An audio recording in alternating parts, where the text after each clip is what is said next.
अर्नब से बात करने के बाद सुहानी अपने रूम की बालकनी पर आकर खड़ी हो जाती है। सुहानी नम आंखों से शिमला के जंगल को देखते हुए अपने और युवराज के साथ बिताए पलों को याद करने लगती है। उसने कभी सपने में भी नहीं सोचा था कि जो युवराज उससे इतना प्यार करता था वो उसके सामने होने पर भी उसे पहचान नहीं पाएगा।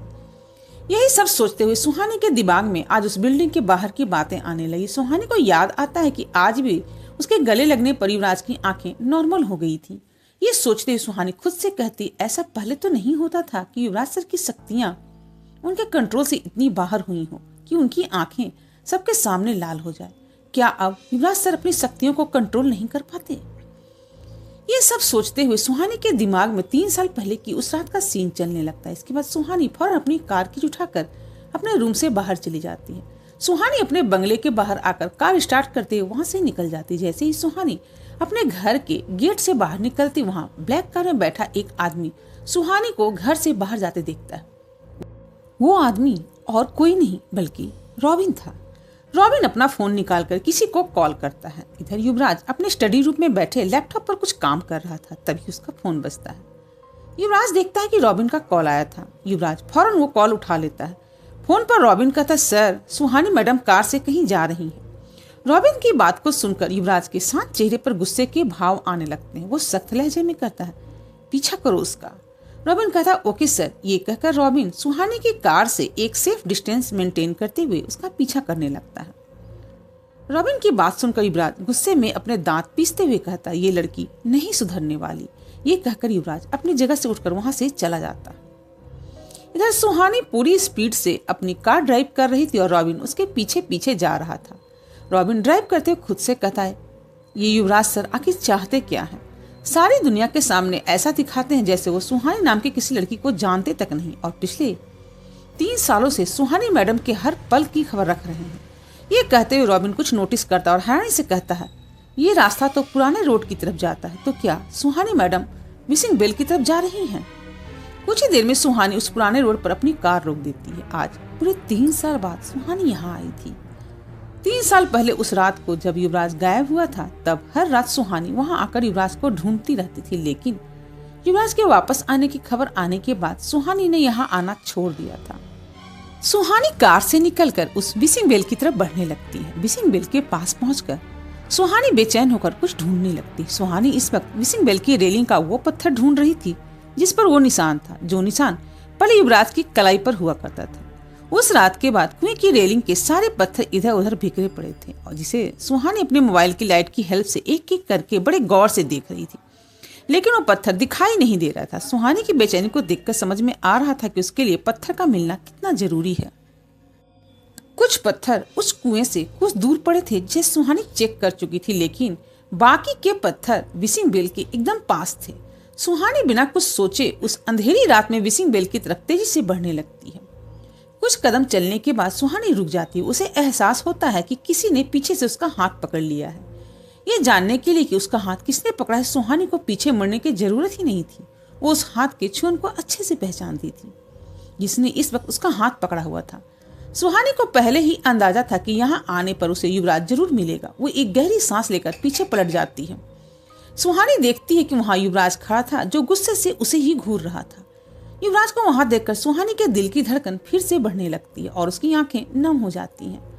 वो बिना पलके झपकाए युवराज को ही देख रही थी जो सुहानी को किसी अजनबी की तरह देख रहा था। युवराज गुस्से में सुहानी से कहता, तुम यहाँ क्या कर रही हो? सुहानी अब तक ये बात एक्सेप्ट कर चुकी थी कि सच में किसी ने युवराज को अपने वश में कर रखा, इसलिए युवराज उसे पहचान नहीं पा रहा है। युवराज भी बिल्कुल यही चाहता था और इसीलिए उसने ऐसी सिचुएशन क्रिएट कर दी थी कि सुहानी को ये लगे कि अब युवराज उसे पहचानता भी नहीं है। फिर भी सुहानी एक कोशिश करते हुए युवराज से कहती, युवराज सर उस रात आखिर क्या हुआ था और आप मेरे पास वापस क्यों नहीं आए? सुहानी का ये सवाल सुनकर युवराज को सोचते हुए बड़े एरोगेंस के साथ कहता, क्या किसी रात हम दोनों साथ थे? युवराज का ये जवाब सुनकर सुहानी हैरानी से उसे देखने लगती है। उसने कभी नहीं सोचा था कि युवराज उससे ऐसा कुछ कह सकता है, वो भी इतनी बदतमीजी के साथ। युवराज सुहानी की आंखों में देखते हुए उसी अंदाज में कहता, और अगर हम दोनों किसी रात साथ में थे तो भी मुझे नहीं लगता कि मैंने तुम्हें वापस लौटने का कोई वादा किया होगा, और मुझसे कोई उम्मीद लगाकर भी मत रखना तुम। युवराज का जवाब सुनकर सुहानी की आंखों में आंसू बाहर आ जाते। उसे अब विश्वास हो चुका था कि सच में युवराज अपने होश में नहीं है, वरना उसका युवराज सुहानी तो क्या किसी भी लड़की के साथ इस तरह से बातें नहीं कर सकता था। सुहानी की आंखों में आंसू देखकर युवराज को भी बहुत ज्यादा तकलीफ हो रही थी, लेकिन वो किसी भी तरह से सुहानी को खुद से दूर ही रखना चाहता था ताकि सुहानी सेफ रहे। युवराज आगे कहता है, मैंने पूछा तुम यहाँ क्या कर रही हो? सुहानी भी खुद को संभालते हुए गुस्से में कहती है, मैं यहाँ क्या कर रही हूँ, इससे आपका क्या मतलब है? सुहानी का जवाब सुनकर युवराज का गुस्सा और भी ज्यादा बढ़ जाता और वो सुहानी को गुस्से से घूरते हुए कहता, ये मेरी प्रॉपर्टी है और तुम यहाँ मेरी परमिशन के बिना नहीं आ सकती। सुहानी भी उसी अंदाज में कहती है, तो क्या आपके पैसे कम पड़ गए जो किसी गार्ड की तरह आप खुद यहाँ की पहरेदारी कर रहे हो? युवराज सुहानी का हाथ कसकर पकड़ते हुए उससे कहता, जवान संभाल कर बात करो और इसी वक्त मेरी प्रॉपर्टी से बाहर निकलो। सुहानी भी गुस्से में कहती, ये प्रॉपर्टी मेरे पापा की थी जो आप लोगों ने जबरदस्ती मुझसे छीन ली। ये सुनकर युवराज एक घमंड भरी मुस्कान के साथ कहता, वजह चाहे जो भी हो, लेकिन अब ये प्रॉपर्टी मेरी है और किसी का भी मेरी प्रॉपर्टी के अंदर आना मुझे बिल्कुल भी पसंद नहीं है। Get out of here. आखिरी लाइन युवराज ऊंची आवाज में कहता है। युवराज जानता था कि विसिंग बेल के आसपास सुहानी की जान को खतरा है, इसलिए वो जल्द से जल्द सुहानी को वहां से दूर करना चाहता था। सुहानी भी युवराज की आंखों में देखते हुए कहती, नहीं, मैं अपना काम पूरा किए बिना यहाँ से नहीं जाने वाली। युवराज क्यूरियस होकर कहता है, तुम्हारा यहाँ क्या काम है? सुहानी कहती, वो मैं आपको बताना जरूरी नहीं समझती। ये सुनकर युवराज सुहानी का हाथ पकड़कर उसे खींचते हुए वहां से ले जाने लगता है।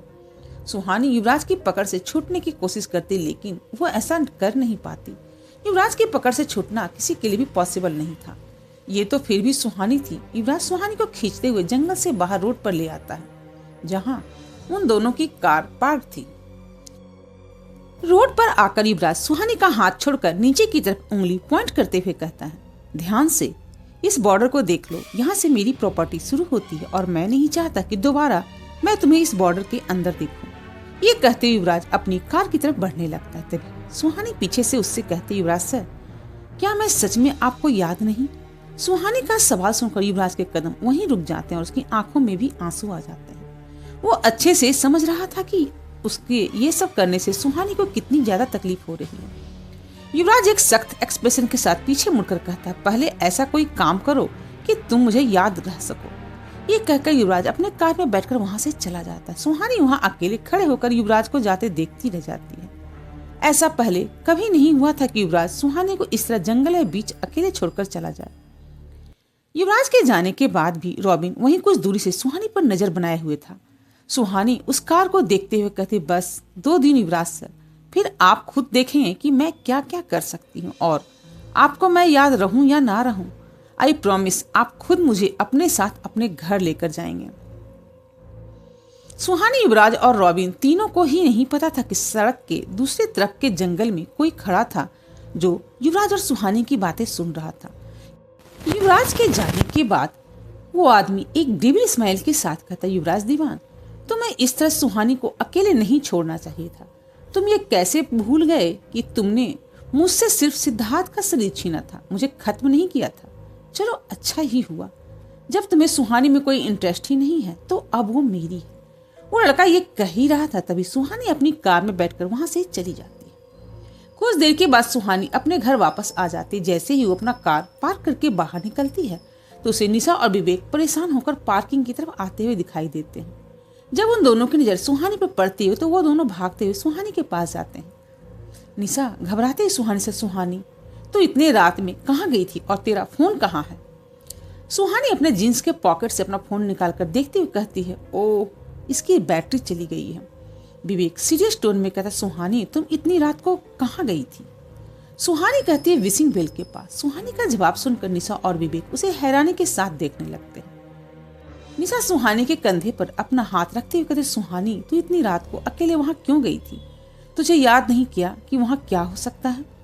निशा की बात को सुनकर सुहानी उन दोनों को कुछ बताने लगती। जैसे जैसे निशा और विवेक सुहानी की बातें सुनते जा रहे थे, उनके चेहरे पर हैरानी बढ़ती जा रही थी। सारी बातें सुनने के बाद विवेक कहता, ओह गॉड, ये बात हमारे दिमाग में पहले क्यों नहीं आई? निशा विवेक की बात को काटते हुए सुहानी से कहती, सुहानी लेकिन तुझे वहां अकेले जाने की क्या जरूरत थी? तू जानती है ना कि वहां कितना ज्यादा खतरा है। अब तो हम ये भी नहीं जानते कि वो कौन सी बला है जिसे उस रात हमने विशिंग वेल से बाहर आते देखा था। विवेक भी निशा की बात से सहमत होते हुए कहता, हाँ सुहानी, निशा बिल्कुल ठीक कह रही है। चाहे वजह जो भी रही हो, तुम्हें वहां अकेले नहीं जाना चाहिए था। अगर तुम्हें कुछ हो जाता तो? सुहानी विवेक को जवाब देते हुए कहती, मुझे उससे कोई फर्क नहीं पड़ता। 3 साल हो चुके हैं मुझे युवराज सर से दूर हुए। मैं अब और इंतजार नहीं कर सकती। मैं उन तक पहुंचकर ही रहूंगी, चाहे इसके लिए मुझे किसी भी हद तक जाना पड़े। ये कहकर सुहानी घर के अंदर चली जाती है। उसे जाते देख निशा विवेक से कहती है, ये लड़की अब पागल हो चुकी है। इसे युवराज सर के अलावा कुछ भी दिखाई नहीं दे रहा। विवेक निशा की इस बात का कोई जवाब नहीं देता, लेकिन वो भी इस बात को अच्छे से समझ रहा था कि निशा बिल्कुल सही कह रही थी। अगले दिन सुहानी एक मीटिंग के लिए शिमला के सबसे बड़े रेस्टोरेंट में गई थी। सुहानी अपनी मीटिंग अटेंड करने के बाद वहां से जा ही रही होती है, तभी उसकी नजर एक टेबल पर पड़ती है। उस टेबल को देखकर सुहानी के चेहरे पर एक हल्की स्माइल आ जाती है और सुहानी उस टेबल के पास पहुंच जाती है। वहां पहुंचते ही सुहानी वहां बैठे इंसान से कहती, हेलो एसपी सर। सुहानी की आवाज को सुनकर वहां बैठा अर्नब अपना सर उठाकर देखता है। सुहानी को देखकर अर्नब के चेहरे पर भी एक स्माइल आ जाती। अर्नब मुस्कुराते हुए सुहानी से कहता, हेलो सुहानी, कैसी हो तुम? Please have a seat. Arnab के कहने पर सुहानी वहां बैठ जाती है और अर्नब से बातें करने लगती है। वहीं दूसरी तरफ युवराज भी उस रेस्टोरेंट में एक डील साइन करने आया हुआ था। वैसे तो युवराज पब्लिक प्लेस में नहीं जाता था, लेकिन ये काम थोड़ा अर्जेंट था, इसलिए युवराज ने इसे डिले नहीं किया। युवराज जानता था कि सुहानी उसी रेस्टोरेंट के 3rd फ्लोर पर मीटिंग के लिए आई है, लेकिन उसे ये नहीं पता था कि उस वक्त सुहानी उससे कुछ ही दूर अर्नब के साथ बैठी है। युवराज सुहानी की तरफ अपनी पीठ करके बैठा हुआ था। सुहानी और अर्नब भी ये नहीं जानते थे कि युवराज वहीं पर है। युवराज के पास ही अमित शांत होकर खड़ा था। युवराज के सामने एक 30-32 साल का आदमी बैठा था, जो दिखने में एक बड़ा बिजनेसमैन लग रहा था। वो बड़े कॉन्फिडेंस के साथ युवराज को अपनी डील एक्सप्लेन कर रहा था। उस आदमी की पूरी बात सुनने के बाद युवराज एक कोल्ड एक्सप्रेशन के साथ कहता, मिस्टर साहिल अग्निहोत्री, आपकी डील तो काफी इम्प्रेसिव है, लेकिन I have a doubt about it. Sahil curious कहता है, कैसा डाउट मिस्टर दीवान? युवराज साहिल की आंखों में देखते हुए कहता, ये डील काफी अट्रैक्टिव है, इसके लिए तो कोई भी मान जाएगा। फिर आप ये डील मेरे साथ ही क्यों करना चाहते हैं? साहिल घमंड भरी एक स्माइल के साथ कहता, because you are the best और मैं आपके साथ काम करना चाहता हूँ। साहिल का जवाब सुनकर युवराज उसके हाथ से वो फाइल ले लेता है और साइन करने से पहले उसे एक नजर देखने लगता है। युवराज जब फाइल को देख रहा था, तभी साहिल की नजर कुछ दूर बैठी सुहानी पर जाती है। सुहानी को देखकर साहिल उसे देखता ही रह जाता है। युवराज अपना पेन निकालकर उस डील पर साइन करने ही वाला होता, तभी साहिल सुहानी को देखते हुए पास खड़े अपने पीए से कहता है, वो लाइट ब्लू ड्रेस में जो लड़की बैठी है उसके बारे में पता करो। वो लड़की मुझे मेरे होटल के रूम में आज चाहिए। साहिल के ऐसा कहते ही युवराज के हाथ जो उस डील पर साइन करने वाले थे वो रुक जाते हैं। अमित अपना मुंह बनाते हुए अपने मन में कहता है, गई डील इसके हाथ से। अमित अच्छे से जानता था कि युवराज किसी लूज कैरेक्टर वाले इंसान के साथ काम करना बिल्कुल पसंद नहीं करता था। युवराज साहिल को गुस्से से घूरते हुए कुछ कहने ही वाला था, तभी उसका पीए थोड़ा घबराते हुए कहता, साहिल सर, आप जैसा सोच रहे हैं वो लड़की वैसी नहीं है। वो शिमला की काफी पावरफुल पर्सनालिटी है। साहिल एक डेविल स्माइल के साथ कहता है, ये तो और भी अच्छी बात है, फिर तो ये मुझे आज ही चाहिए। वैसे ये है कौन? साहिल की बातें सुनकर युवराज का गुस्सा बढ़ता जा रहा था। उसे अब तक ये नहीं पता था कि साहिल किस लड़की के बारे में बात कर रहा है। साहिल का पीए कहता, सर, ये लड़की सक्सेना इंडस्ट्री की ऑनर सुहानी सक्सेना है। इधर सुहानी अर्नब के कहने पर उसके साथ ही बैठकर लंच करने लगती। अर्नब लंच करते हुए सुहानी से कहता है, वेल डन सुहानी, आखिरकार तुम युवराज को अपने सामने ले ही आई। सुहानी कहते, हाँ अर्नब सर, लेकिन इतने से कुछ होने वाला नहीं है। मुझे किसी भी तरह से जल्द दीवान बिला में घुसने का कोई तरीका ढूंढना होगा। युवराज सर के बारे में जानने के लिए मेरा उनके पास आना बहुत जरूरी है। अर्नब कहता है, तो क्या तुम्हारे पास कोई प्लान है जिसे तुम युवराज के साथ रह सको? सुहानी कुछ सोचते हुए कहती, प्लान तो है, लेकिन देखते हैं कि ये काम कितना करता है। अर्नब भी सीरियस होकर कहता, आखिर उस रात ऐसा क्या हुआ था कि युवराज ने खुद को सबसे इतना दूर कर लिया? मैंने तो सुना है कि उसने मिस्टर यशवंत दीवान और मिसेज सावित्री दीवान को भी खुद से अलग एक बंगले में शिफ्ट कर दिया है और वो उनसे मिलने भी नहीं जाता। क्या तुम्हें सच में लगता है कि युवराज ये सब इसलिए कर रहा है क्योंकि उसे किसी ने पॉजेस किया है? सुहानी कहती, अर्नब सर, इन सारे सवालों का जवाब हमें युवराज सर ही दे सकते हैं, जो फिलहाल हमें पहचानने से भी इनकार कर रहे हैं। सुहानी कुछ याद करते हुए कहती है, समायरा से कांटेक्ट हुआ आपका? अर्नब मायूसी के साथ कहता, अभी तक तो नहीं, मैंने अपने तरीके से उसे मैसेज भेज दिया, लेकिन जब उसे मैसेज मिलेगा तो वो मुझसे कांटेक्ट करेगी। अर्नब की मायूसी देखकर सुहानी उससे हमदर्दी जताते हुए कहती है, आप उसे बहुत मिस करते हैं ना? अर्नब अपनी फीलिंग्स कंट्रोल करते हुए कहता, हाँ, उस मनहूस साये ने तुम्हारे साथ साथ मेरी लव स्टोरी भी बर्बाद कर दी। समायरा हमारे बारे में सोचने के लिए तैयार हो गई थी, लेकिन युवराज के गायब होने के बाद वो मुझसे बिना कुछ कहे बस चली गई। शायद वो जानती थी कि अगर मुझे पता चल जाएगा तो मैं उसे जाने नहीं दूंगा, उसे मेरी फीलिंग्स की वैल्यू ही नहीं है। सुहानी अर्नब को समझाते हुए कहती है, लेकिन बाद में उन्होंने आपसे कांटेक्ट भी तो किया था ना, अगर उन्हें आपके फीलिंग्स की वैल्यू नहीं होती तो वो ऐसा कभी नहीं करती। अर्नब थोड़ा चिढ़ते हुए कहता, कांटेक्ट किया?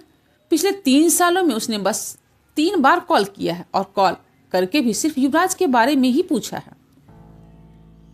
अर्नब की बात सुनकर सुहानी को अब हंसी आ जाती है। सुहानी को इस तरह खुद पर हंसते देख अर्नब उसे अजीब तरह से देखने लगता है।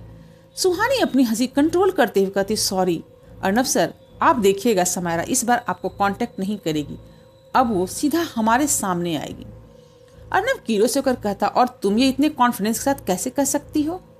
सुहानी फिर से सीरियस होकर कहती है, क्योंकि मुझे इंट्यूशन आ रहा है, जरूर कुछ तो होने वाला है। अर्नब कहता, क्या मतलब? सुहानी अर्नब से कहती, अर्नब सब, क्या कभी समायरा ने आपसे उस साये के बारे में कुछ नहीं कहा जिसे हमने उस रात विशिंग बेल के बाहर आते देखा था? अर्नब एक गहरी सांस लेते हुए कहता, नहीं, मैंने कई बार समायरा से पूछा, लेकिन उसने सिर्फ यही कहा कि ये सब पता लगाने के लिए उसे और वक्त चाहिए। अर्नब का जवाब सुनकर सुहानी किसी सोच में डूब जाती है। ये देखकर अर्नब कहता है, अब तुम किस सोच में चली गई? सुहानी कहती, अर्नब सर, मुझे हमेशा मेरे सपने में सुनाई देता था कि वो साया, मतलब मृदुला का साया, किसी का प्रतिरूप है।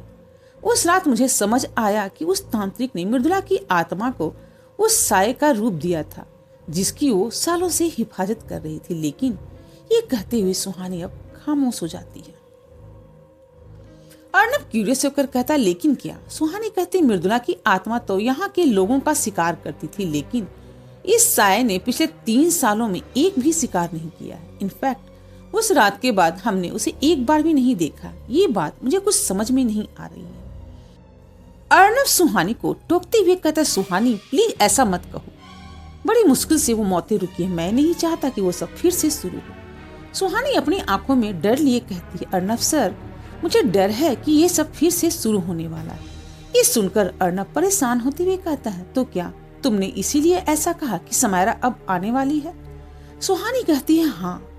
अर्नब क्यूरियस होकर कहता है, लेकिन तुम्हें ऐसा क्यों लगता है कि ये सब फिर से शुरू होने वाला है? सुहानी कहती, अर्नब सर, बचपन में उस अघोरी ने जो बातें मेरे दिमाग में डाली थी वो मेरे सबकॉन्शियस माइंड में है, इसलिए अक्सर वो बातें मुझे सपने में ही आती हैं, और पिछले कई दिनों से मुझे अजीब से सपने आने लगे हैं। कल मैंने युवराज सर की आंखों में उनके गुस्से के पीछे छिपा उनका डर देखा था। कुछ तो जरूर है जिसे युवराज सर ढूंढने की कोशिश कर रहे हैं। वहीं सुहानी से कुछ दूर बैठा साहिल उसे देखते हुए एक डेबिल स्माइल के साथ कहता है, ये तो और भी अच्छी बात है, फिर तो ये लड़की मुझे आज रात ही चाहिए। वैसे ये है कौन? साहिल की बात को सुनकर युवराज का गुस्सा बढ़ता जा रहा था। उसे अब तक ये नहीं पता था कि साहिल किस लड़की के बारे में बात कर रहा है। साहिल का पीए कहता, सर, ये लड़की सक्सेना इंडस्ट्रीज की ऑनर सुहानी सक्सेना है। उस पीए के मुंह से सुहानी का नाम सुनकर युवराज का खून खौल उठता है। उसका मन करता है कि वो उसी वक्त साहिल की जान ले ले। युवराज गुस्से से साहिल पर हाथ उठाने ही वाला होता है, तभी उसकी नजर सामने कांच पर जाती है जिसमें उसे पीछे बैठी सुहानी दिखाई देती है। सुहानी को देखते युवराज को याद आता है कि अगर उसने इस वक्त अपने गुस्से को कंट्रोल नहीं किया तो फिर से उसकी शक्तियां उसके कंट्रोल से बाहर हो जाएंगी और उसका राज सबके सामने आ जाएगा। जब से युवराज उस साये से आजाद हुआ था, उसकी शक्तियां भी आजाद हो गई थी। युवराज के लिए समायरा का डर बिल्कुल सही था। युवराज इतनी शक्तियों को ना तो कंट्रोल कर पा रहा था और ना ही ठीक से उनका इस्तेमाल कर पा रहा था। यह भी एक वजह रही थी कि उसने खुद को सबसे दूर कर रखा था। उस कांच में युवराज देखता है कि सुहानी वहां किसी के साथ बैठी हुई थी। युवराज को अर्नब पीछे से दिखाई दे रहा था, लेकिन फिर भी युवराज अर्नब को पहचान जाता है। अर्नब को सुहानी के साथ देखकर युवराज थोड़ा रिलैक्स हो जाता है और वो गुस्से में वहां से उठकर चला जाता है। युवराज को अचानक से उठकर जाते देख साहिल को कुछ समझ नहीं आता और वो सुहानी से अपना ध्यान हटाकर युवराज के पीछे पीछे जाने लगता है। युवराज इस वक्त बड़ी तेजी से उस रेस्टोरेंट से बाहर की तरफ बढ़ने लगता है और साहिल उसका पीछा करते हुए उससे कहता, मिस्टर दीवान क्या हुआ, आप डील साइन किए बिना कहाँ जा रहे हैं? युवराज गुस्से में आगे बढ़ते हुए कहता, अब हमारी कोई डील नहीं हुई। ये सुनते ही साहिल के कदम अपनी जगह पर जम जाते हैं। अमित भी युवराज के पीछे ही जा रहा था, तभी साहिल उसका हाथ पकड़ उसे रोक लेता है। साहिल बौखलाहट के साथ अमित से कहता है, ये क्या मजाक है मिस्टर दीवान, लास्ट मोमेंट में डील के लिए मना कैसे कर सकते हैं? अमित साहिल को अजीब सी नजरों से देखते हुए अपने मन में कहता, बेटा अभी तो बस तेरी डील कैंसिल हुई है, तुझे तो अंदाजा भी नहीं है कि अब तेरे साथ क्या होने वाला है। अमित के जवाब ना देने पर साहिल गुस्से से कहता, मैं कुछ पूछ रहा हूँ मिस्टर युवराज, ऐसा कैसे कर सकते हैं? अमित एक फेक स्माइल के साथ कहते, मिस्टर अग्निहोत्री, युवराज सर कब, क्या और क्यों करते हैं ये सिर्फ वही बता सकते हैं, लेकिन अगर उन्होंने कह दिया कि आपकी डील कैंसिल है मतलब डील कैंसिल है। ये कहते हुए भी अमित भी वहां से चला जाता है। अमित के वहां से जाने के बाद साहिल गुस्से में अपने दांत पीसते हुए कहता है, युवराज दीवान तुझे तो मैं छोड़ूंगा नहीं। ये कहते हुए साहिल की नजर फिर से सुहानी पर जाती है। सुहानी को देखकर साहिल एक डेविल स्माइल के साथ कहता, चलो डील तो गई लेकिन इस ब्यूटी को मैं अपने हाथ से नहीं जाने दूंगा। ये कहते हुए साहिल सुहानी के टेबल की तरफ बढ़ जाता है। साहिल सुहानी के पास जाकर एक चेयर पर बैठ जाता है। साहिल के इस तरह वहां बैठने पर अर्नब और सुहानी उसे अजीब सी नजरों से देखने लगते हैं। साहिल को नहीं पता था कि सुहानी इस वक्त शिमला के एसपी के साथ बैठकर लंच कर रही है। साहिल अर्नब को पूरी तरह से इग्नोर करके सुहानी से कहता है, हे ब्यूटीफुल। सुहानी साहिल को देखकर कुछ याद करने की कोशिश करते हुए कहती है, क्या मैं आपको जानती हूँ? साहिल एक स्माइल के साथ कहता, अभी तक तो नहीं, लेकिन अगर तुम चाहो तो आज रात हम एक दूसरे को अच्छे से जान सकते हैं। साहिल की बात सुनकर सुहानी का चेहरा गुस्से से लाल हो जाता और वो ऊंची आवाज में कहते, ये क्या बदतमीजी है? साहिल उसी स्माइल के साथ कहता, बदतमीजी तो मैंने अभी तक की भी नहीं है, लेकिन अगर तुम मानोगी नहीं तो मुझे वो भी करनी पड़ेगी। ये सुनकर सुहानी कुछ कहने ही वाली होती, तभी अर्नब नैपकिन से अपना मुंह साफ करते हुए कहता, सुहानी तुम्हारा लंच हो गया? अर्नब के इस सवाल से सुहानी कंफ्यूज होकर उसे देखने लगती और हाँ में अपना सर हिला देती है। अर्नब के बीच में बात करने से साहिल को गुस्सा आता है और वो अर्नब को गुस्से से घूरते हुए कहता है, तुझे दिखाई नहीं दे रहा कि मैं मैडम से जरूरी बात कर रहा हूँ? अर्नब साहिल को ऊपर से नीचे बड़े गौर से देखने लगता है। ये देखकर साहिल कहता है, क्या हुआ, तो मुझे ऐसे क्यों देख रहा है? अर्नब बहुत ही कैजुअली कहता है, कुछ नहीं, बस देख रहा हूँ कि तू इस टेबल के पैसे दे पाएगा या नहीं, पर तुझे देखकर लगता है कि तू दे सकता है। सुहानी और साहिल दोनों को ही अर्नब की बात समझ नहीं आती। साहिल कंफ्यूज होकर कहता है, क्या मतलब? अर्नब एक फेक स्माइल के साथ कहता है, अभी बताता हूँ। ये कहकर अर्नब साहिल की गर्दन पीछे से पकड़कर उसे उठाता है और फिर उसका सर टेबल पर मारता है। अर्नब के ऐसा करते ही वो टेबल टूट जाता है। अर्नब ने यह सब इतना फास्ट किया था कि सुहानी के अलावा और किसी को समझ नहीं आ रहा था कि आखिर वहां हुआ क्या है। साहिल अब जमीन पर घायल पड़ा हुआ था। अर्नब अपना फोन निकालकर बाहर खड़े पुलिस वाले को बुलाता, उसे अरेस्ट करवा लेता है। युवराज अपनी कार में बैठे हुए अपने फोन पर यह सीन देख रहा था। यह देखकर युवराज एक नंबर डायल करते हुए कहता है, साहिल अग्निहोत्री, तुम्हें पता है आगे क्या करना है। ये कहकर युवराज गुस्से में फोन कट कर देता है। रात का वक्त था। पुराना रोड हमेशा की तरह सुनसान था। आज अमावस्या की रात थी, जिसकी वजह से चारों तरफ अंधेरा फैला हुआ था। विसिंग बिल के आसपास उसकी रेलिंग के पत्थर बिखरे हुए थे।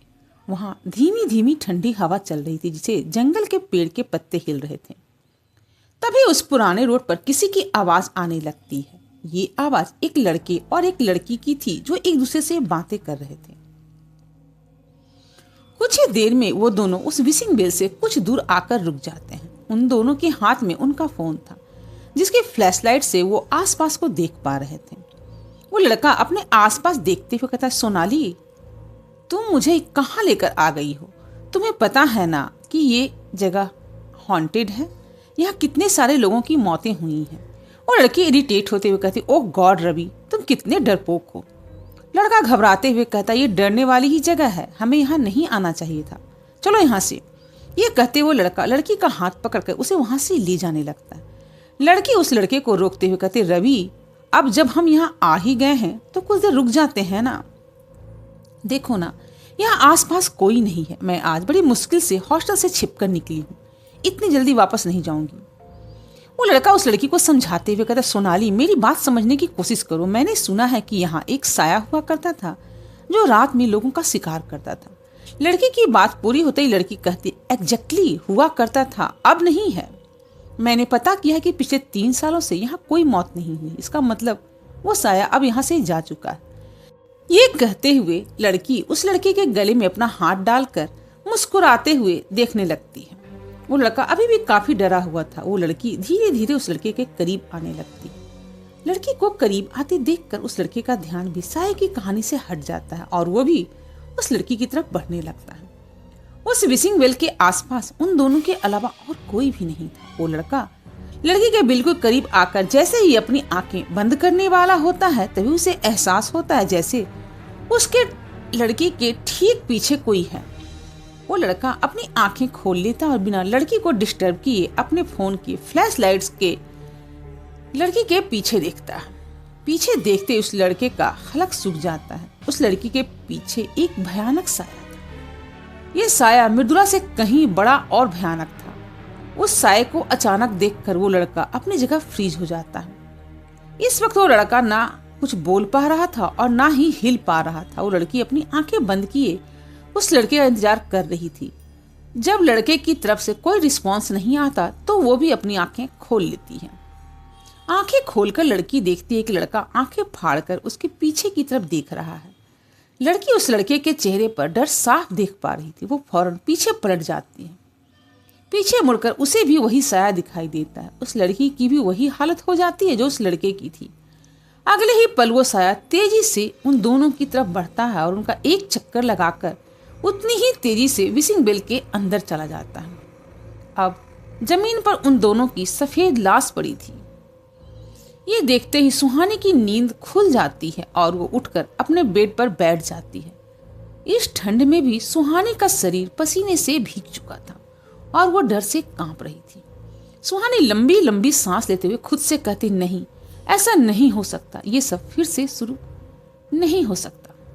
व्यूअर्स, अगर कहानी आपको पसंद आ रही है तो कृपया कमेंट करके बताएं कि कहानी आप कहां से देख रहे हैं और कहानी आपको कैसी लग रही है। और मेरे चैनल को लाइक करें, शेयर करें और सब्सक्राइब भी करें अगर आपने न किया हो तो। और बेल आइकन भी दबाएं जिससे कि नए एपिसोड डालते ही सबसे पहले उसके नोटिफिकेशन आप तक पहुंच सके। Thank for watching.